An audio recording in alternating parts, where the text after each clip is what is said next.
I'm about 97% jelly at this point.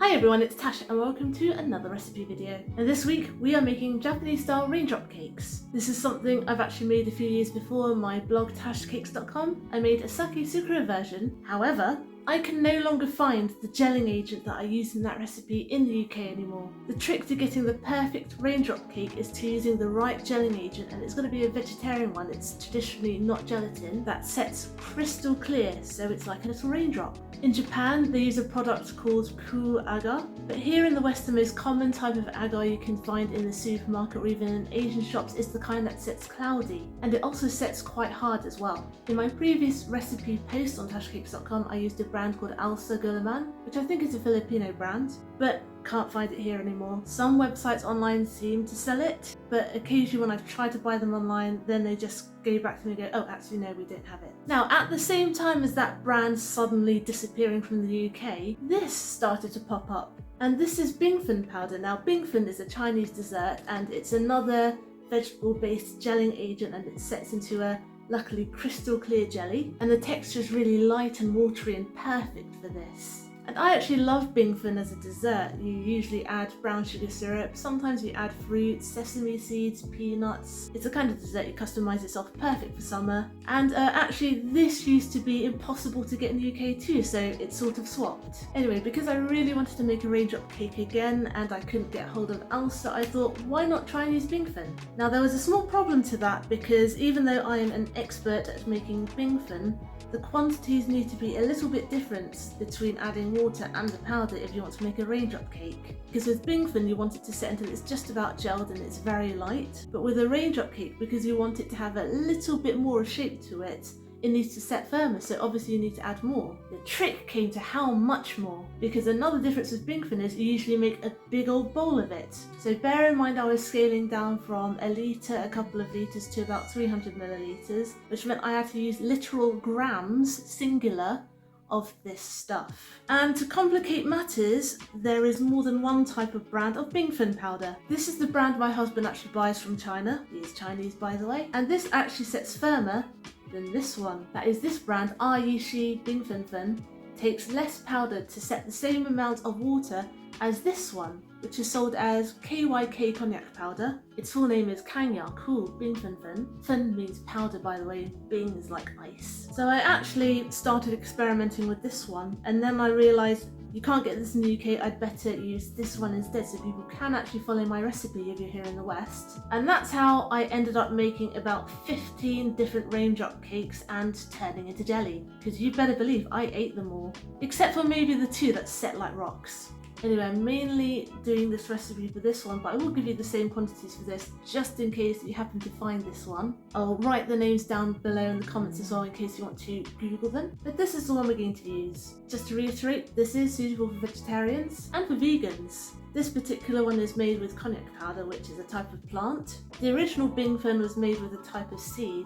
What you'd have to do is you have to process and boil the seeds and then squeeze them through a muslin, and that would get all the goo, and then that would set the water. So this is made from a slightly different plant, but I think most modern Bingfen powders are made with konjac. I think the Aiyişǐ one is as well, just with different quantities. But the good news is I've done all the hard work for you, because now that we've got the quantities sorted, this is super easy to make. And while for me this was a Groundhog Day style nightmare of endless jelly, for you it's actually going to be really quick and easy. So with all of that said, let's go to the kitchen and see how it's done. Let's start by making a Bingfen, and I have 8 grams of the KYK Kāng yǎkù bīngfěn. This is the blue packet Bingfen powder, so remember this is this one, and you'll most likely come across this one if you are in the UK in particular, but if you happen to find this one, which is one that my husband brought from China, the Āyīxǐ冰粉粉, then this will actually be 4 grams. This takes a lot less to gel. This one literally takes double the amount to gel than this one. So this one can get a bit hard, so be careful. But for this one today, we are going to use the 8 grams of this brand KYK Bingfěn, and we're going to pour in 300 milliliters of water. Now, like I mentioned before, this is bottled water, which you don't really need to do if you are not in a hard water country with clean tap water, but alas, I live in London and our water is categorised in my local area at least as aggressively hard. So we don't want any lime scale, so we're using bottled water. We're going to switch the heat on and bring this to a boil. And as this boils, we also want to give it a little stir. Give the sides a scrape down to make sure no powder's stuck on there, because we want every single last bit to dissolve. And once it reaches this rolling boil, we want to boil it for about a minute. Okay, it's been a minute. I'm just going to move the camera over here but keep this on the heat because we need to work very fast for this next bit. Now that this has boiled for about a minute, minute and a half, we're going to switch off the heat and we're going to pour it straight into our moulds, dividing it equally.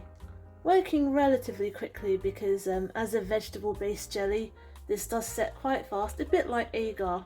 A bit like agar, it's a bit similar, only this is konjac / Bingfen, which, as I mentioned before, is made with a different kind of plant. And then straight away we're going to pop the tops on our moulds, like this. These are knockoff Tavele moulds, by the way. These are ice sphere moulds. I'm not going to press down on them either because I don't want a bold line around these. Now I'm going to let these cool down completely and then chill them in the fridge for 4 hours, but preferably overnight because this is nice and chilled. To make our brown sugar syrup, we've got 150 grams of soft dark brown sugar, and we're going to add 100 milliliters of water. We're going to switch the heat on and let this dissolve.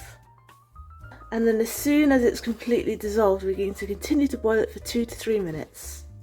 Make sure you keep an eye on it though, because it might boil over, so don't leave it. If it does that, then just take it off for a minute, give it a little stir. So yeah, this is one that you can't walk away from. So now that this has been boiling for 3 minutes, after it is dissolved, we're going to take it off the heat and let it cool completely. We are ready to roll and I'm super excited. I just cut out some pandan leaves just for decoration. You don't really need these, I am just feeling a bit extra. I've got our brown sugar syrup in here, and I've also got some kinoko flour, which is what is usually used to serve with this. This is just roasted soybean flour. You can get them in a lot of Japanese stores. So I've got a mould here. Let's open it.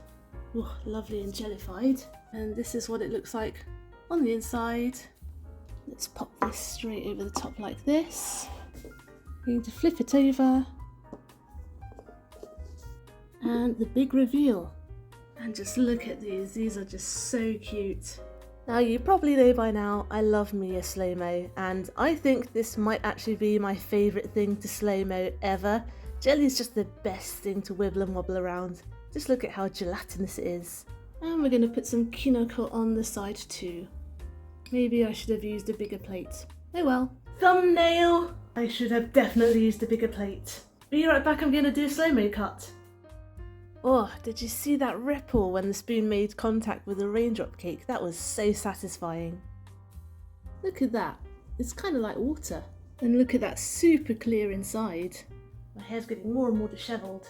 Right, I'm going to take a bite before it escapes off the plate. I've already taken a dig out this way for the slow-mo. As you can see, oh, I love that crystal clear inside.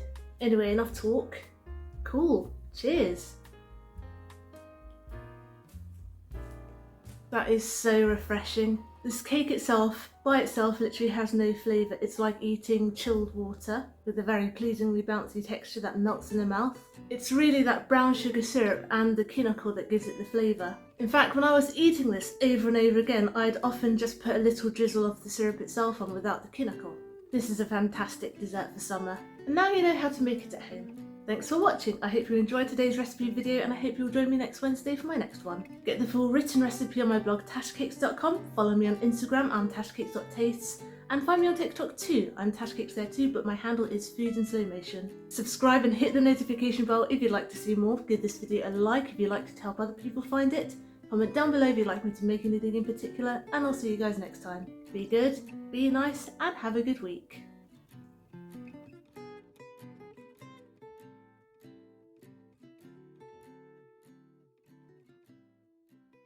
Wiggle, wiggle, wiggle.